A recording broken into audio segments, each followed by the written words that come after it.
evening, good to have you with us in the 9 p.m. edition of the Urban Debate. We're going to now put the spotlight on the second aspect of this mega cabinet rejig that's taken place. By far, perhaps the biggest change, reboot, churn, whatever you want to call it, that we've seen for the Modi government. 43 people took oath today. Now, some big names have been dropped. Some have been promoted with better portfolios, independent charge or a cabinet rank. And then there are many new faces, first-time MPs who've made it to the Modi cabinet. So the first hour we spoke about the politics of it. There isn't any cabinet reshuffle independent of the political viewpoint, aspirations, ambitions and strategies in place. But one would hope that there is always a part which is also to do with performance, skills, capabilities, what is required, what is the plan there and who brings what on the table, rewarding those who've done a good job and getting rid of those who haven't or have become problematic. Now, I'm not going to sit here and simply judge by myself why some of these decisions were made, but we will have panelists who will talk about it. Let's talk about first the big four changes that have taken place. Ravi Shankar Prasad, the IT minister and the law minister for the country, a lawyer himself who's been extremely busy in the last few months, brought in the new guidelines, the new rules to the social media giants, implemented that 3-month deadline for them, has had a prolonged face-off with Twitter, with WhatsApp, specifically these two, primarily Twitter. In a couple of years ago, it was with Facebook as well. So he's had those run-ins. And amidst all of these controversies and changes, he's been dropped. Prakash Javadekar, the I&B minister, who's also repeatedly made very direct comments and remarks directed towards either the film industry or to the OTT platforms or to news media as well. There's been a larger row over regulation of the OTT platforms, even digital media platforms. New set of guidelines have come in that have not really gone down well with many in the digital news media space. And that's led to quite a bit of controversy. The Cinematograph Draft Act has recently drawn a lot of backlash as well. The biggest one perhaps in these four is Dr. Harshvardhan, the health minister, who's literally been in the line of fire ever since the pandemic hit us and everything that's gone wrong in COVID management. Questions have been asked of him. And of course, including the vaccination policy that's been widely criticized. Now, some may say unfair to blame him or them when the decisions are taken elsewhere for a larger policy basis, but he was the health minister. Often, instead of talking about policies, he chose to respond to political rivals with political commentary and letters. Dr. Ramesh Pokhriyal, again, in times of a pandemic, education an important aspect, but Dr. Pokhriyal has been dropped as the education minister. So is his MOS. Criticized for the response in terms of planning for the academic calendars during the COVID times, seen as pushing through the RSS agenda. We don't know what really happened here. In all of these cases, maybe we know what happened to Dr. Harshvardhan. But we're going to talk about all these four changes. Let me also very quickly take you through those who were rewarded. Anurag Thakur, to be promoted from MOS Finance, waiting for details on what he gets next. G. Kishan Reddy to be promoted again from MOS rank to something beyond that. Mansukh Mandavia to be promoted from MOS Ports, Shipping and Waterways. There's also R.K. Singh, who is to be promoted as well from MOS Power and Skill Development, an important phase for the Modi cabinet. Another big important phase, Hardeep Singh Puri, who holds 3 portfolios. And the larger view is that he's done a decent job, which is why he's getting rewarded. Purushottam Rupala, also to be promoted from MOS Agriculture. So now let's focus on these changes and some more. And say good evening to panelists who are joining us right now. Sanjay Nishad of the Nishad Party, Neerja Chaudhary, senior journalist, Chawad Ansari, senior journalist as well, Mr. Sudesh Verma, spokesperson for the BJP, Sriram Seshadri, political analyst, Narayan Murthy, YSRCP spokesperson, and Vivek Sila, spokesperson for the Samajwadi Party. Good evening to all of you. Let's start off with Mr. Javed Ansari. Mr. Ansari, let's talk about the big four changes and how you view them. Is it simply a damage control for the image to say, okay, we hear all the criticism, we see what's being said internationally about our handling of certain issues, and this is our way to say we are willing to listen to you? Or is it something more than that? Is it genuine disappointment within the Modi government with their performance? Look, it's a bit of everything. It's a bit of politics, perception, and performance. This reshuffle or expansion will be known and talked about not only for those who've made it, but those who've been elevated, but those who've been omitted. And the big question that remains unanswered is, why was Mr. Ravi Shankar Prasad, Prakash Javadekar, Dr. Harshvardhan, why were they axed? Was Dr. Harshvardhan solely responsible for deciding to export vaccines or not order enough vaccines to be used internally? Was he solely responsible for the tardy response initially to the pandemic? Why was Mr. Ravi Shankar Prasad axed, especially coming in the face of at Twitter and other social media platforms? What is Prakash Javadekar sin? He's a gentleman who even if he doesn't wants to, cannot offend anybody. So what is it? And if it was performance, then there are many who believe that the finance ministry's performance was not up to the mark. Then probably we should have had a new finance minister.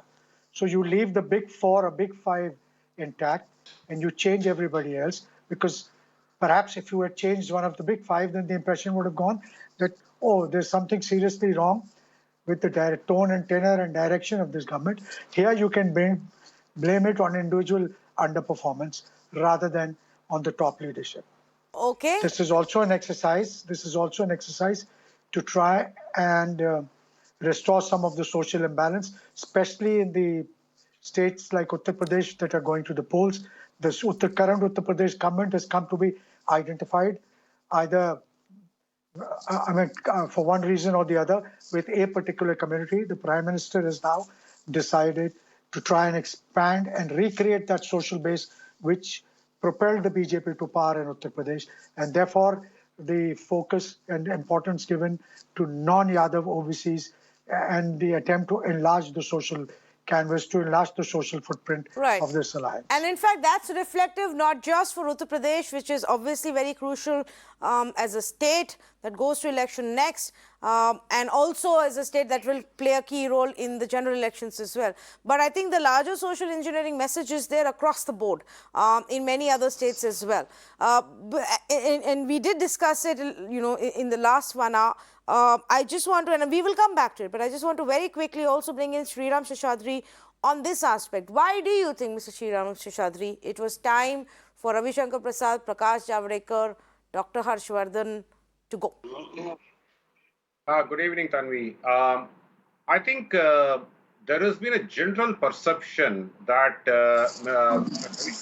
not being active, even when Twitter did not respond actively. He was complaining. Even his account was,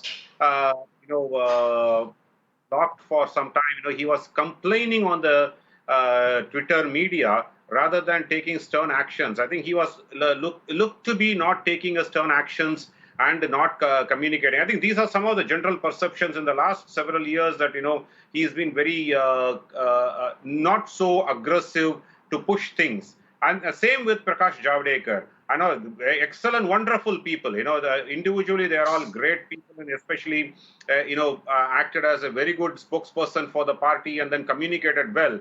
But as one of the key portfolio of Mr. Javadekar, his responsibility was to have strategize a clear-cut communication plan of the government initiatives and government schemes. I think that is also there is a failure. I look at it. And Mr. Harshvardhan, while yes, the policy decisions are taken at a higher level, the vaccine Maitri or the export or the vaccine procurement or the lockdown. Probably it was taken at a higher level, but his job per se is to manage the perception of the people, communicate to the people through the media. How many times have we seen Mr. Harshavardhan speaking to the media, explaining the nuances of the problem? What are the next steps? Or daily, press conferences. During the first wave, the ministry officials had this conversation. But world over, if you looked at it, the minister or the person responsible for the portfolio was meeting the press, communicating. I think these are the areas proactively they should have done. Probably otherwise, that is what I see, that probably there is a change. And I appreciate the Modi government for boldly accepting that there is some problem and this facelift would help them to change the perception. I think that's where I get, in this period of pandemic, they are willing to accept and then do a change. Right. No, you said a very interesting thing. And how many times did we see Dr. Harshvardhan during the pandemic times? I mean, if one would say that that's a benchmark to see that your health minister is out there constantly talking, communicating, one would assume Love Agarwal or Rajesh Bhushan were our health ministers and not Dr. Harshvardhan. But I get the point that you're making in comparison to everybody else. Sudesh Verma, is that what has happened? That it's not an acknowledgement of a mismanagement or a bad policy, whether in INB or in information technology or law or health or education, but it is saying miscommunication. You didn't communicate our intent properly to the people. No, we don't take it that way, Tanvi. Actually, we should see in the context which we are trying to, like Prime Minister gets the best opportunity to build the party, say, for another 20 years. 2 decades. So create new leadership. How do you create that? Give them opportunity in the government. Those people whose names were not even heard of in Delhi's media, people who are representing the aspirations of their caste groupings, their regional aspirations. I can quote, say, for example, from Maharashtra, we have representation from Konkan region, Desh region, Khandes region, Marathwada, Vidarbha. Similarly, in Gujarat, you have seen some ministers coming, Saurashtra, North, South, Central Gujarat, all the regions represented. So all the castes represented, OBCs, Dalits, tribals, women. We have 11 women ministers now. Youth, so it's a mosaic, the beauty of India. Because, you see, we in Delhi, we had got used to seeing those faces that were very popular going in the government and trying to get the media limelight. But this time, actually, it has become more democratic in the sense that the Padam Shri Award you have seen going to person working in village and not decided at the prestigious clubs of Delhi. Similarly, this reshuffle, if you see, new people have got opportunities and this will create new leadership in various communities. BJP is a party that assimilates everyone and ministry must be representative and reflective of those aspirations. And this is the idea behind it. And of course, these people, like you see, I'll talk about, Mr. Sarangi. He was given a chance coming from a poor family. He became a minister. Now he's not there. So he gets into the leadership mode. This is how you create leadership, isn't it? The party has to think about the future. It's a mandate for Mr. Modi. Everyone who won because of Mr. Modi's name, Modi's agenda, isn't it? So naturally it is for Modi's, on his shoulders. You have a fair point. You're saying that more people need to be given a chance. That's how you train leaders, create leaders. Mr. Sarangi touted to be one of those from humble backgrounds, from backward backgrounds, but now he's gone, so you're bringing in more people and he can be a leader. If that is the case, why didn't you replace more people?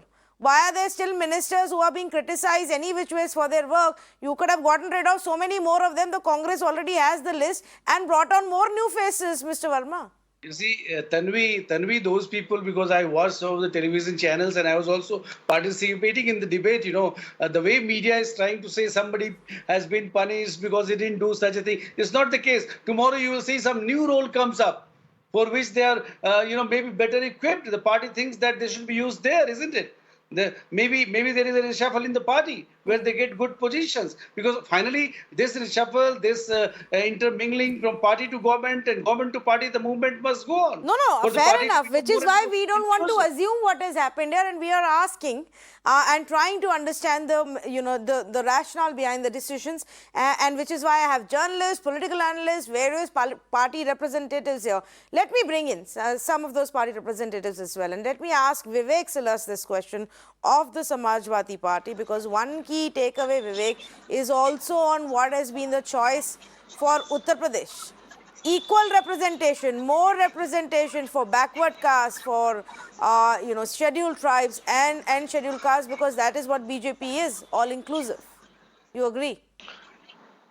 Yes, ma'am, it is the prerogative of the Prime Minister of India to expand or reshuffle his cabinet. That is right. But the point here is, will the expansion of the cabinet would solve the enormous problem that the country is facing at the moment? Problems like inflation, unemployment, sinking economy, prices of diesel, petrol, and LPG are skyrocketing. Corruption and law and order is a big issue in Uttar Pradesh. Atrocities of women are there in Uttar Pradesh. As far as UP is concerned, it's just the fear to lose the UP election, just like the West Bengal election were lost. People like Anupriya Patel, Pankaj Chaudhary, Kaushal Kishore, who is a very close by from Lucknow, from Mohanlalganj, he is a Dalit. He has been writing against the government of Uttar Pradesh and has been writing letters to Yogi Adityanath regarding the COVID problems many times. SP Singh Baghel is also there. Anupriya Patel was from Mirzapur. She was the Minister of Health up till 2019, but suddenly after that she was just outcasted from the Modi's cabinet. And now, since the elections have come back to Uttar Pradesh in early 2022, she's been restained back. It's just the social engineering that the Modi government is. It's good that the expansion has taken place, but the question is, will they perform? And the other thing is, like Dr. Harshvardhan was there, Prakash Javadekar ji was there, Ravi Shankar Prasad ji was there. Why they had to resign? Were they not performing? That is a big question. Modi government has always proved. Modi government has proved itself that they couldn't handle the COVID situation, and the scapegoat was Dr. Harshvardhan. That is the thing. That is the thing. He's just a scapegoat. Actually, it was Prime Minister No, I Modi don't who agree with said, you, Tanvi. I told you the reason behind that. Let me complete, ma'am. Ma'am, let me complete. Actually, He it was only was carrying out the mandate of the Prime Minister. Just a minute. Actually, it was the Prime Minister Modi who said thrice, not twice, once, that we have won the battle against the COVID. But poor Dr. Harshvardhan was made the scapegoat, that is for sure. And I think the fight with Twitter and Ravi Shankar Prasad, I think ultimately Ravi Shankar Prasad had to pay very heavily and he lost his cabinet berth. Okay. No, so it comes back to the same question about good policy that the government believes in. I'm not saying good policy, I'm saying policy that government believes in, but they believe the ministers did a bad job of putting the message across. Yes, Mr. Sudesh Verma, you can respond. You see, I disagree to the perception being created.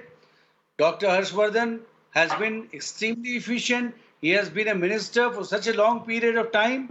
And Then of course, why? there would be. But why would you change him in the middle of Then a pandemic? why? If he was performing so well, doesn't matter. You see, a person leaving doesn't make any difference to the government. how do you I'm know sorry, the you next don't understand Minister how of the Health government functions. will be doing You as see, good as Dr. yeah, I'm Harshvardhan? coming now IT Are you sure department. about that? Okay. Let him finish. Let You him don't finish. even know who will He be. has Let him finish. You don't even know who will be the next health Vikas, minister. let him finish, please. Vivek, let him finish. Yeah. The fight against Twitter was not his personal fight. It is against the sovereign government. And if Twitter does not follow the rules of the government, Twitter will have to face punishment for that. Whichever minister is there, they will carry on with the agenda, because that is not Mr. Ravi Shankar Prasad's agenda. That is the agenda of the government. Okay. Minister is not speaking in his personal capacity. I would actually give you that. I would not say that at all that anything that was done, in terms of taking on the social media giants, saying what they had to say to Twitter or WhatsApp or Facebook, would have been done without the overall approval from the government and from the PMO. So I am totally with you on that, Sudesh Sharma. But maybe now there is a realization that it hasn't gone down too well, and so we need to do some damage control, and this could be a way to it. We will come back to that in just a bit. I have Sanjay Nishad, president of the Nishad Party, also joining me. And since we were talking about more inclusion, more representation of various castes and communities, I want his view on this. Nishad ji, क्योंकि ये कहा जा रहा है कि इतने ministers SC category के, ST category के, इतने ओबीसी कैटेगरी के, सबको अलग अलग राज्यों से लाए गए हैं, पर फिर भी आपकी पार्टी के लिए तो कोई जगह नहीं. तो आपको क्या लगता है कि ये जो नया कैबिनेट रिशफल हुआ है, इसका क्या अर्थ है? इसका कोई अर्थ नहीं है. वही लोग हैं जिन्होंने अभी उत्तर प्रदेश में त्रिस्तरीय चुनाव में भारतीय जनता पार्टी की लुटिया डुबो दी है. यही वो लोग मंत्री हैं, वही लोग हैं कि जिनके क्षेत्रों में भारतीय जनता पार्टी ने करारी हार पाई है. मैं तो वर्ग जो एससी एसटी की कह रहे हैं, ओबीसी की, हम तो एक विशेष वर्ग के हैं जो इस देश को आजाद कराने वाले डीनोटिफाइड ट्राइब्स हैं. ये कॉन्स्टिट्यूशन ऑफ इंडिया में लिखा हुआ है. हम एससी में आते हैं, लेकिन हमें एससी का सर्टिफिकेट नहीं दिया जा रहा. अभी आप बघेल जी का नाम ले रही थी. बघेल जी एक जो है पाल से आते गडेरिया, वो धंगर नाम से है. वो अपने को एससी का सर्टिफिकेट बनाकर एमपीज हैं, बट नॉट कभी एजुकेशन नहीं किया. मैंने कहा political power strength guard power. राजनीतिक शक्ति भगवान की शक्ति से ज्यादा शक्तिशाली होता है. Every problem solve by the political party in the democracy. सभी समस्याओं का समाधान राजनीतिक दल से ही संभव है. ये फिशरमैन कम्युनिटी प्रॉब्लम क्रिएट भगवान से बड़े बता. तो आज के दिन में ये मछुआरों ने देश को आजाद कराया है. हमारा कॉन्स्टिट्यूशन में लिखा हुआ है आज इंजीनियर प्रवीण निषाद को जगह मिलना चाहिए, क्योंकि हम लोग सदियों से जो है अलोकतांत्रिक तरीके से हम लोग आंदोलन कर रहे हैं अपने अधिकारों के लिए. लोकतांत्रिक ढंग से अधिकारों की लड़ाई करने के लिए आज कैबिनेट में निषाद को जगह मिलना चाहिए मछुआरों को, क्योंकि 18% आबादी नहीं मिला ना. तो अब तो नहीं मिला संजय निषाद. अब नहीं मिला. अब जो अगले साल इलेक्शन होंगे तो अब आप किसके साथ लड़ेंगे? मैं कहता हूँ आज के दिन में देंगे तो मोदी ही देंगे ना. योगी दे 70 साल से किसी ने तो दिया नहीं. हम तो सबको देख चुके हैं ना. पिछली सरकारों ने तो और नुकसान किया. हम कहते आज के दिन में भारतीय जनता पार्टी देगी नहीं देगी. तो हम लोग 2017 में चुनाव लड़े थे अलग से, 2018 में गोरखपुर लड़े थे. आपने देखा होगा कि किस तरीके से था. सपा बसपा एक हो गई, फिर भी मैं मोदी जी के साथ खड़ा था और 40 सीटें हमने जिताई. अरे गोरखपुर में किस पार्टी से लड़े थे? हम कहते किसी गोरखपुर में किस पार्टी से लड़े थे? मैं कहता हूँ किसी पार्टी नहीं. आज के दिन में समाजवादी पार्टी उससे पहले भी लड़ती थी, 2019 में भी लड़ी थी. निषाद पार्टी का सहयोग था, तब इंजीनियर प्रवीण निषाद जीते. योगी जी, हम कहते हैं कि आज के दिन में अगर उन्हें टिकट दिया होता, सीट देते, घोषणा करते, हम गठबंधन में थे, तो हमें भारतीय जनता पार्टी के साथ जाने की जरूरत नहीं पड़ती. हम भारतीय जनता पार्टी में आए इसीलिए कि हमारे आरक्षण का मुद्दा हल हो. हम लोग आरक्षण के मुद्दे के हल करने के लिए आए हैं और उनको करना पड़ेगा, क्योंकि हम लोग शांति से धैर्य से इंतजार कर रहे हैं कि भारतीय जनता पार्टी ने आरक्षण के मुद्दे को हल करने के लिए कहा. हमें आरक्षण चाहिए. आरक्षण देखिए कब लिखते हैं, नहीं लिखते हैं तो हमारा समाज धीरे धीरे नाराज हो रहा. त्रिस्तरीय चुनाव में अलग हो गया, कहीं 2022 में हमको अलग न होना पड़े. इसलिए भारतीय जनता तो ये मैं वही पूछ रही हूँ आपसे कि वो एक पॉसिबिलिटी है कि अगले राज्य के चुनाव में आप अलग से लड़ सकते हैं, क्योंकि आप हमारे मुद्दे तो अगर नहीं आरक्षण देती है तो किस मुंह से भारतीय जनता पार्टी के साथ हम लोग गांव में जाएंगे वोट मांगने के लिए? कैसे भारतीय जनता पार्टी के साथ रहेंगे? ये तो भारतीय जनता पार्टी को तय करना है ना, उन्हें संभालना है. मैं एक बार पूछ रही थी सुदेश वर्मा जी के पास, अगर कोई आपके लिए कोई जवाब है कि क्यों आपने निषाद पार्टी को छोड़ दिया, जबकि उनकी मांग थी कि उन्हें भी जगह मिलनी चाहिए कैबिनेट में?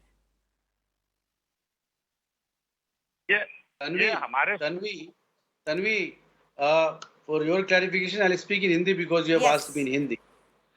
देखिए 27 ओबीसी के मंत्री हैं इस मंत्रालय में, और उसमें यादव है, कुर्मी है, जाट है, गुर्जर है, भंडारी है, बैरागी है, टी ट्राइब है, ठाकुर है, मेरे पास पूरा लिस्ट है हम जिसमें मछुआरों का 19 कौन कम्युनिटी सा को, नेता है? मछुआरों सर मैं का बोलूं, मतलब मैं बोलूं, फिशरमैन का कौन 19 आवाज कम्युनिटी को उठाएगा? रिप्रेजेंटेशन दिया गया है। अच्छा सुन लीजिए सुदेश वर्मा की बात एक बार सुन लीजिए। भारत हमारे में प्रॉब्लम तो बहुत अलग है ना। कम्युनिटीज हैं, कॉन्स्टिट्यूशनल अगर सभी कम्युनिटी बोलेंगे प्रॉब्लम है। कि हमको हम कहते हैं रिप्रेजेंटेशन दो, कॉन्स्टिट्यूशनल तो प्रॉब्लम कौन सॉल्व करेगा? उतनी ही पार्लियामेंट्री सीट होने चाहिए और उतने ही मंत्रालय होने चाहिए। ये बहुत ही मुश्किल है कि प्रत्येक कम्युनिटी को अगर कोई बोले नहीं हमें रिप्रेजेंटेशन दो, हम कह तो रहे वो I need to ask मुश्किल a होता question, है। ma'am, please. हमारे प्रॉब्लम से मतलब हमें उन्होंने मंत्रालय पूरा से मतलब नहीं कोशिश है। किया है, प्रयास किया है, मुद्दे और हल आपका भी करें। जो डिमांड है नेचुरली जेन्युइन डिमांड है, तो मोदी जी उसको एड्रेस करेंगे ही करेंगे। ओके मोदी जी सोल्यूशन के साथ आते हैं, इसमें क्या बात है? Okay okay Sanjay Nishad 30 second आपको जवाब देने के लिए and then I have to go across to Narayan Murthy.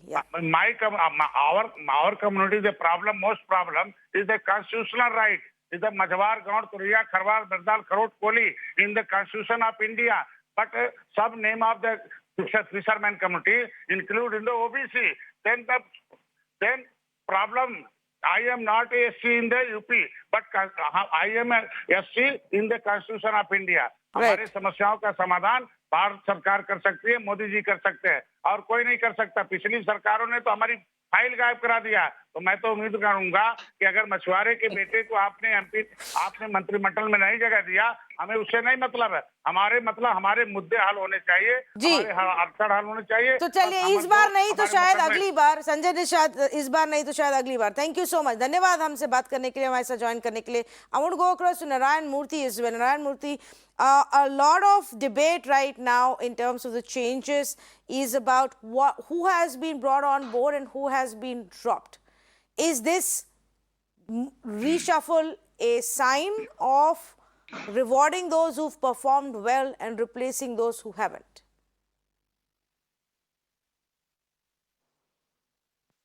Well, see, as far as if this caste and the region distribution is concerned in the cabinet of India, I can understand that whatever distribution happened in Andhra Pradesh, in the cabinet of Andhra Pradesh state, after studying the Andhra Pradesh cabinet, they started distributing and started giving importance to the BCs, started giving importance for the minorities, started giving importance for the SCs and STs. If you compare once the Andhra Pradesh cabinet, Mr. Jagan Mohan Reddy is given a lot of importance for the BC, SC, STs in terms of ministries, in terms of portfolios, in terms of deputy CM posts. 5 deputy CM posts are there. BC 1 deputy CM is there. SC 1 deputy CM is there. ST 1 deputy CM is there.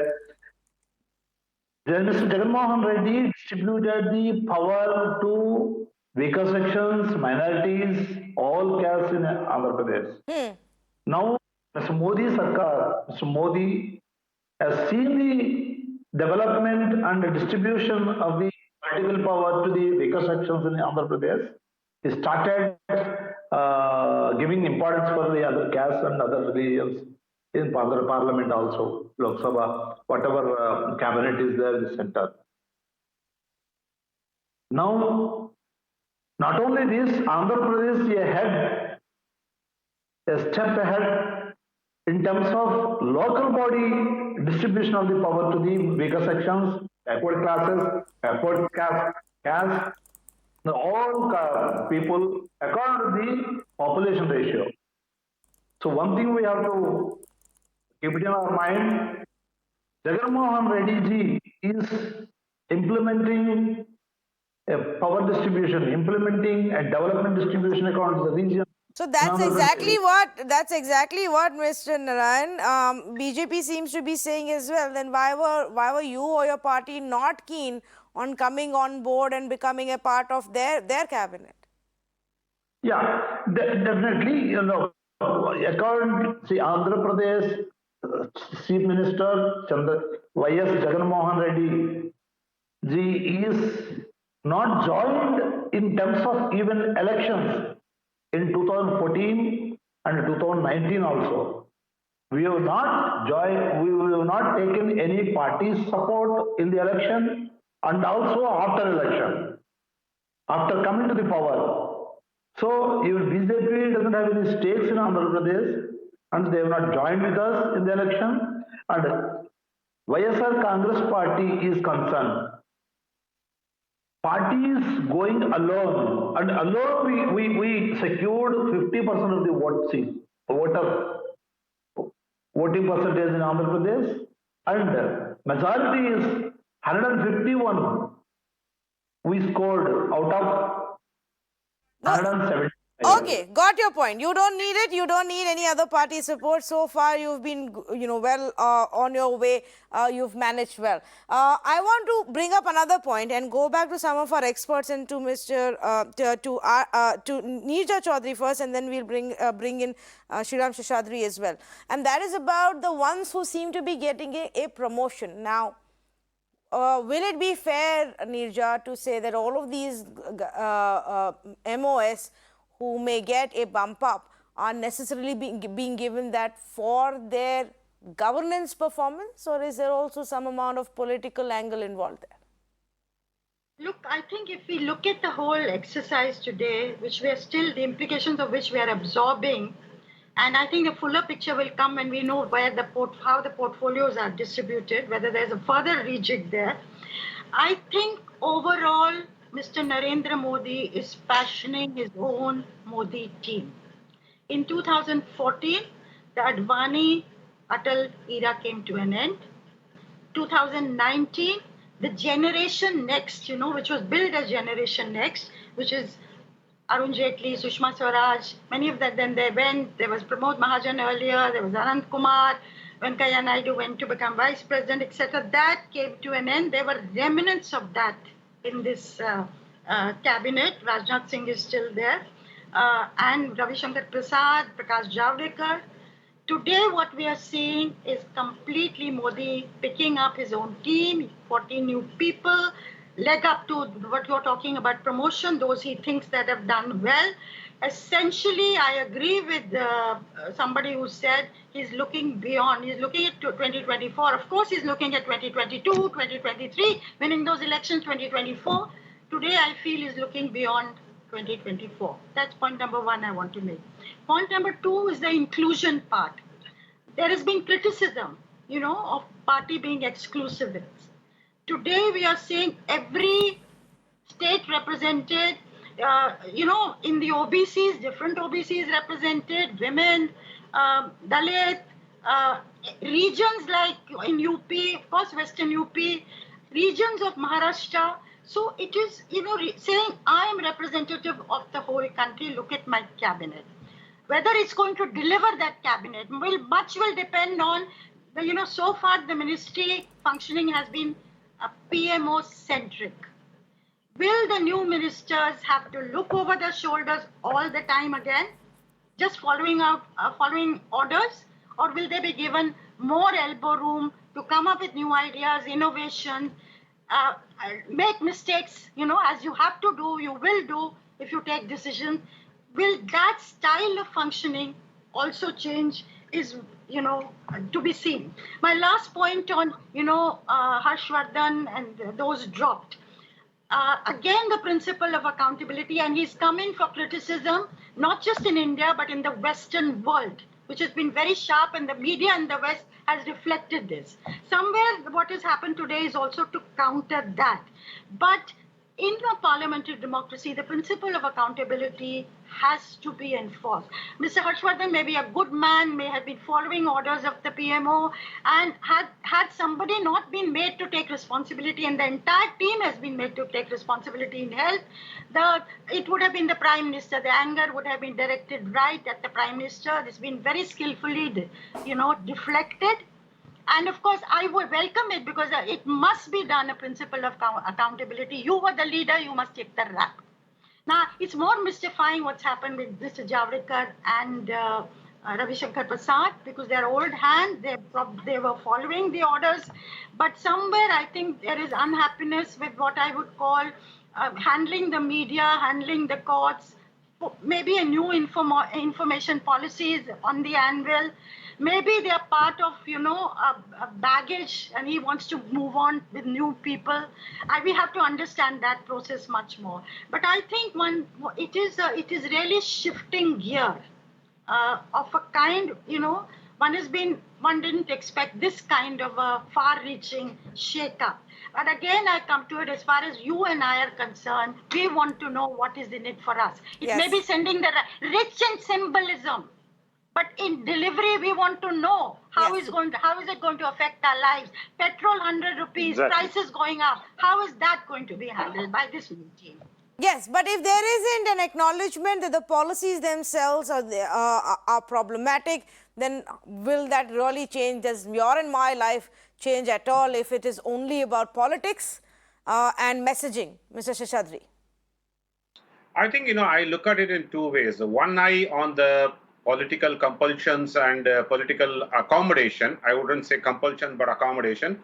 The other eye is with the future administration and governance. If you look at the way that, the political compulsions and accommodations, the poll-bound states have been well accommodated. And in the last 7 years, the South especially is not well represented. I'm not saying that they are not at all represented, not well represented. The inclusiveness has come in. So there's a political accommodation that has happened.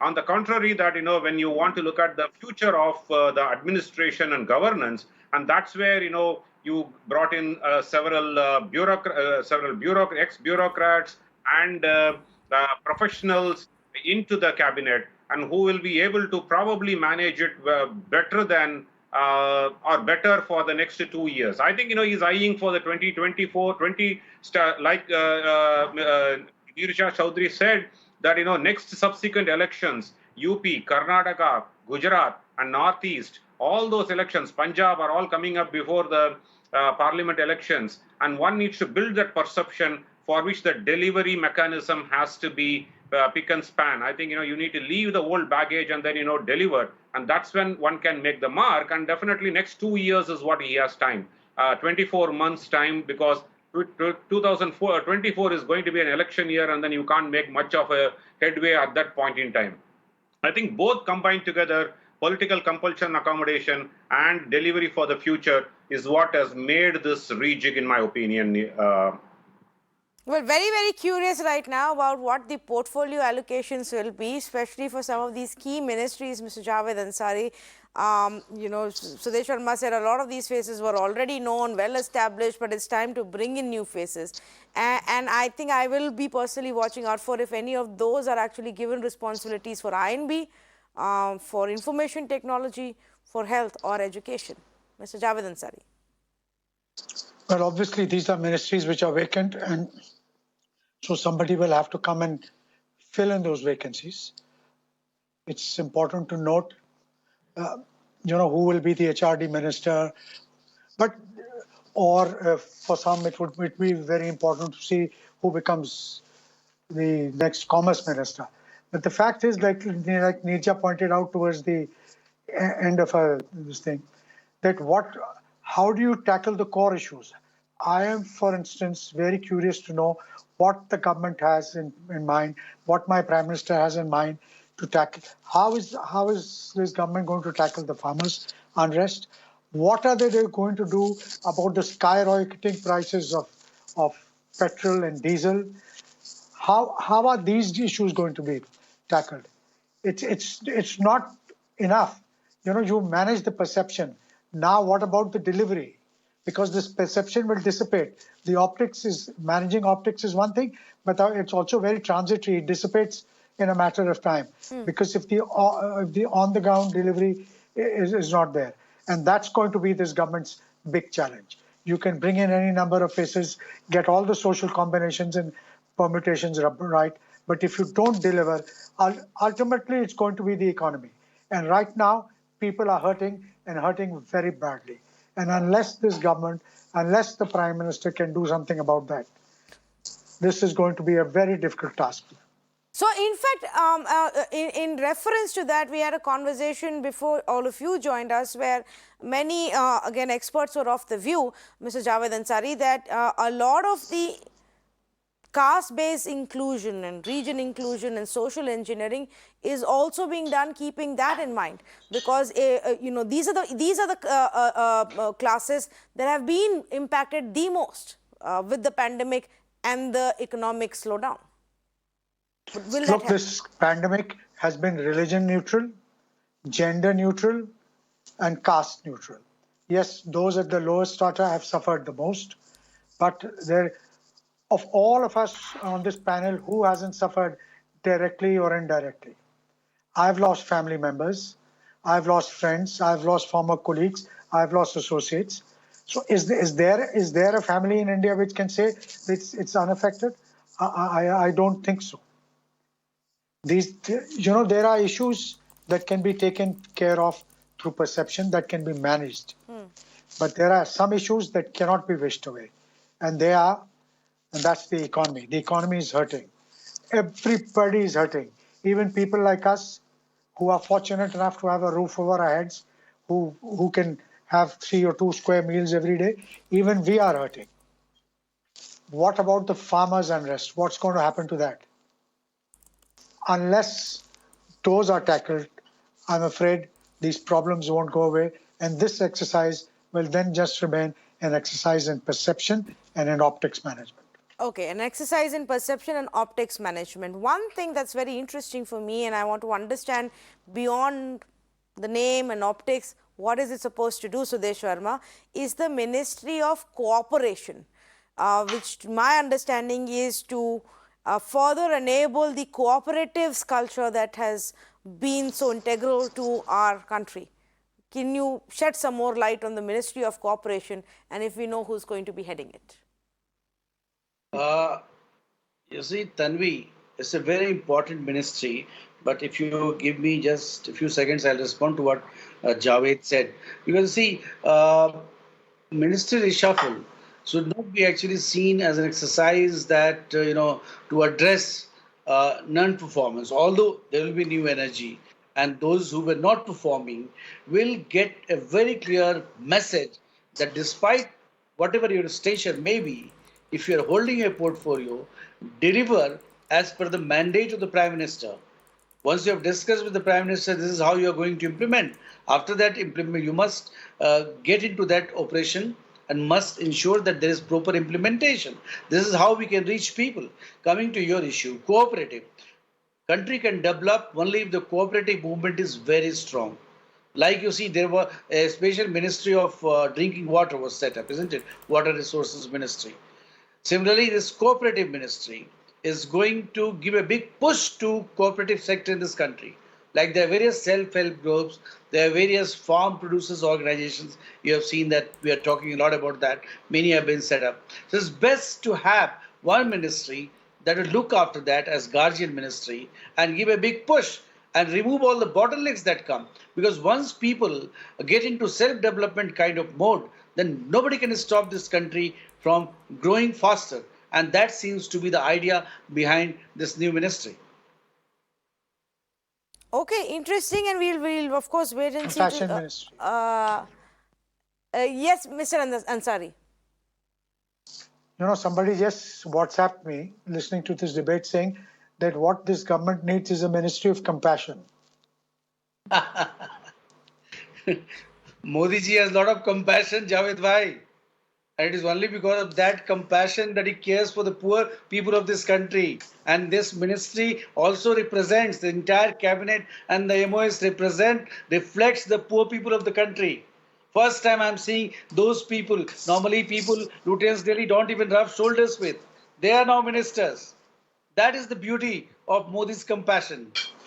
I was just on a lighter note, I was reading on social media, since it was flooded with also jokes and memes as it is with any big event. Somebody who said that it looks like the government, while does appreciate what the Bhaks have to say, definitely listens to what the Latvian circle has to say. Their own reading of some of the changes that have been made in this cabinet. But core issue, Are they listening to people's issues, and can this cabinet change bring about that change in governance? Vivek Silas, to you on that.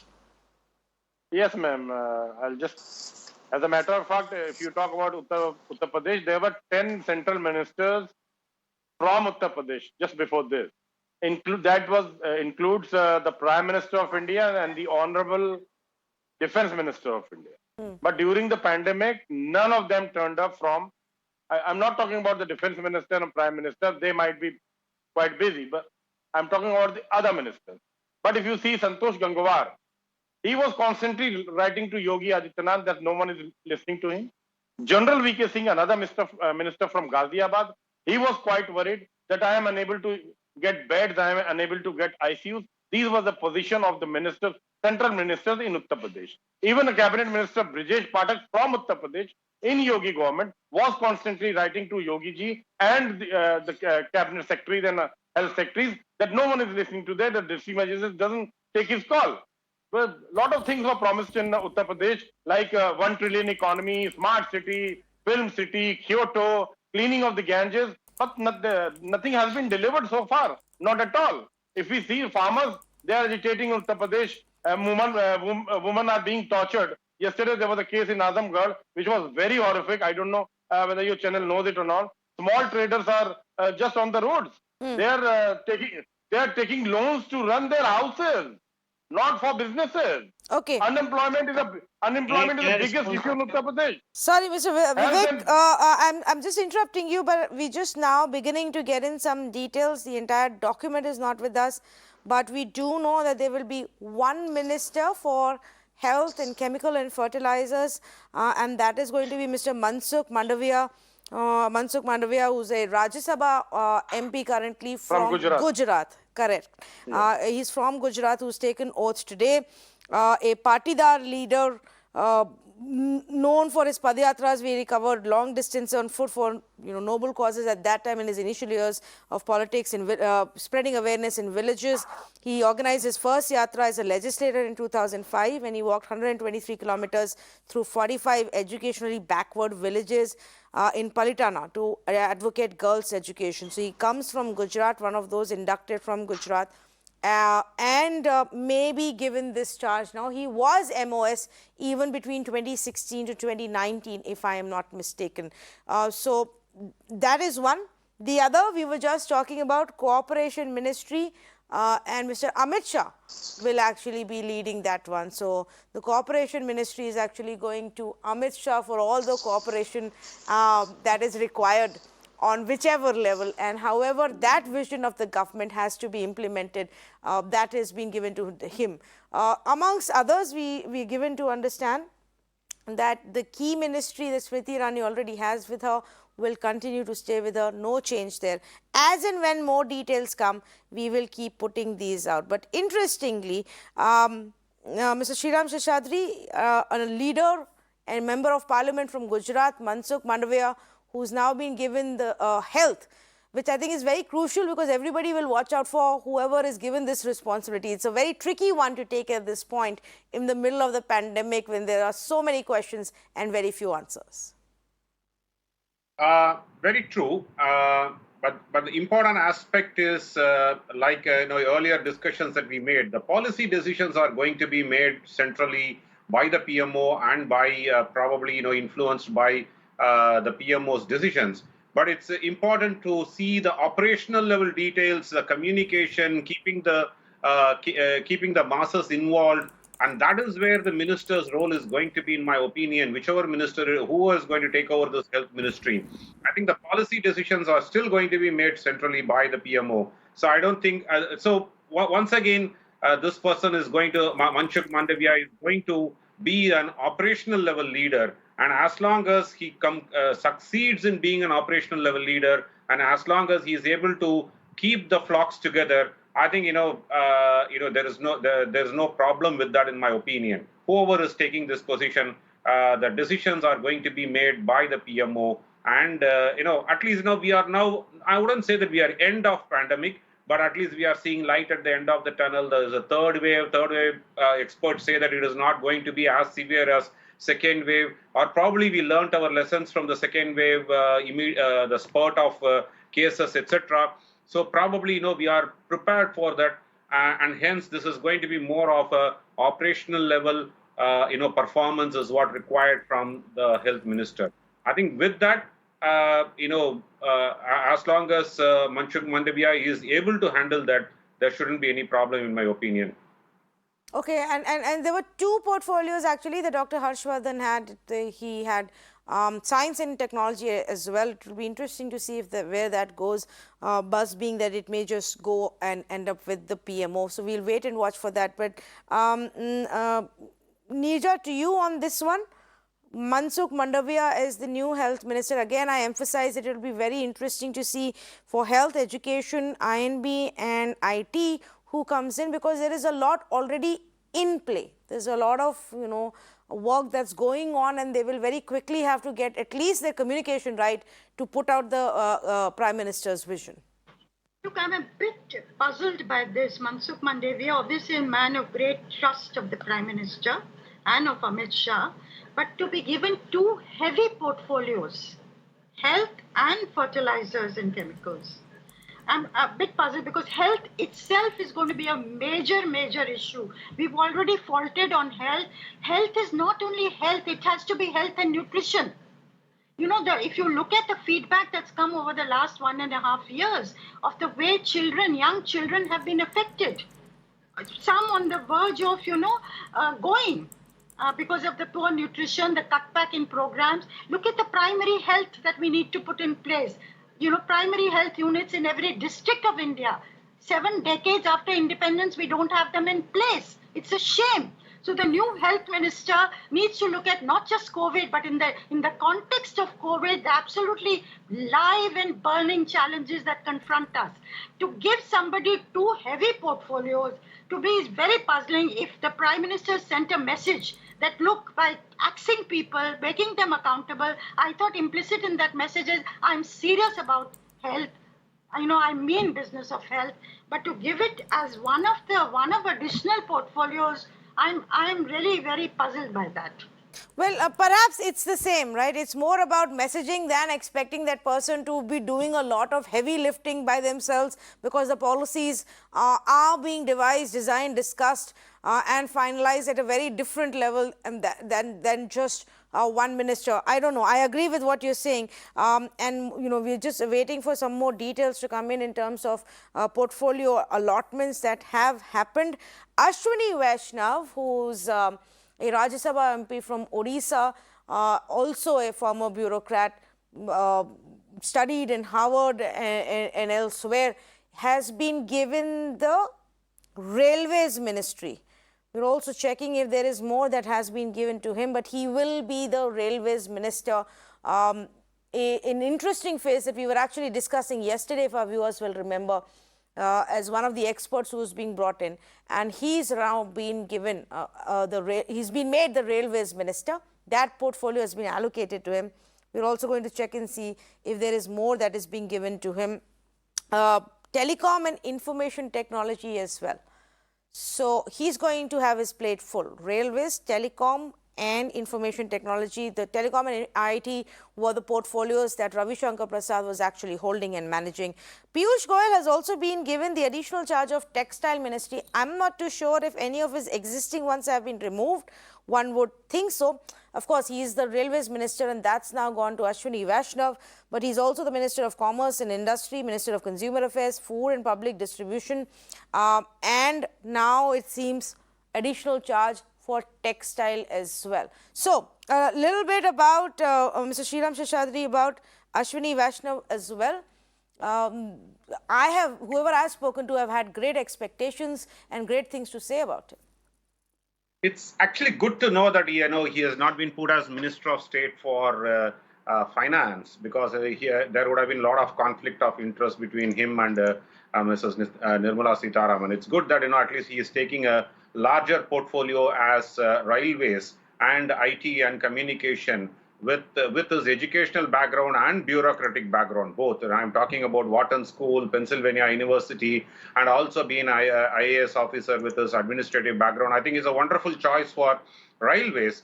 Railways has been very consistently performing under Mr. Piyush Goyal. I think, it is to take it to the next level. And information technology and communication, once again, is a very vibrant, ministry. There are a lot more to do, lot more, intellectual property rights, protection, all those things have to be done. I think he is definitely a excellent choice for that, for both the ministries put together. An interesting question, Tanvi, when you mentioned that Mr. Piyush Goyal has taken additional charge of textiles, then what is Smriti Irani going to do? Because she was having that portfolio before. So I think it's interesting to know what she is going to do in this reshuffle. Yes, and one by one we're getting in more details. One interesting part though, I think Dharmendra Pradhan is also now getting the responsibility of HRD, education. So education, where Ramesh Pokhriyal has had to go, and even his MOS has had to go. That responsibility may now end up going to Mr. Dharmendra Pradhan, who's also the oil minister, but we haven't heard or seen too much from him in the recent past, despite the successive fuel hikes. So these information will keep coming in, and we'll keep putting it out for you. Ashwini Vaishnav becomes the railways minister, along with telecom and information technology that goes to him. We also have Piyush Goyal, who gets the additional charge of textile. Dharmendra Pradhan, who will be given the responsibility of education as well. Dr. Munjapara Mahindra MOS, Women and Child Development. So that's as much as we know. Actually, I think Smriti Irani may be given Women and Child Development. So that may be something that I will wait a confirmation on. Very quickly, final comments coming in from our experts on this. Mr. Sudesh Verma, how do we interpret some of these decisions that has been made, especially the decision on health ministry being given to Mr. Mansukh Mandavia? I'm sure he's going to do a great job because he is already experienced. He was a minister last time. And you don't need actually a specialist to head such ministries. At times, specialists create problems. By going by that count, a good sports person should become minister for sports, and then General Singh should become minister for defense, isn't it? Because Mr. Rajnath Singh is doing a splendid job. And I'm very excited, Tanvi, about Minister for Cooperation, Mr. Amit Shah, because here, a new ministry, it needs a bit of care, more care, and a new minister probably would have been confused. But here is a person who knows how to deliver, and this is going to give a big push to the cooperative industry. And once India picks up in cooperatives, nothing can stop this country. So watch out for future space. This ministry is going to do a miracle under Mr. Amit Shah. Okay, it is now confirmed. New Education and Skill Development Minister is Mahendra Pradhan. So that's now come in. Like I said, Ashwini Vaishnav, very interesting MP who's now been made a minister, former IAS, businessman. He has, degrees from IIT till Wharton, who's been made part of it. And Sudesh Verma, they're saying that a new ministry, perhaps it will be better if somebody who knows what the concept is, who's designed the concept, and that's why this ministry has been created, handles it to begin with until, there is some direction as to what has to be done with it, and what is this cooperation and pushing of cooperatives that we are talking about. I need to take a short break, but I'm going to ask some of our guests and request them, if possible, to stay on, since the names are just coming in and we're just beginning to know what the portfolio allocations is. It's extremely interesting. So do stay on with us. We're going to take a short break and come right back.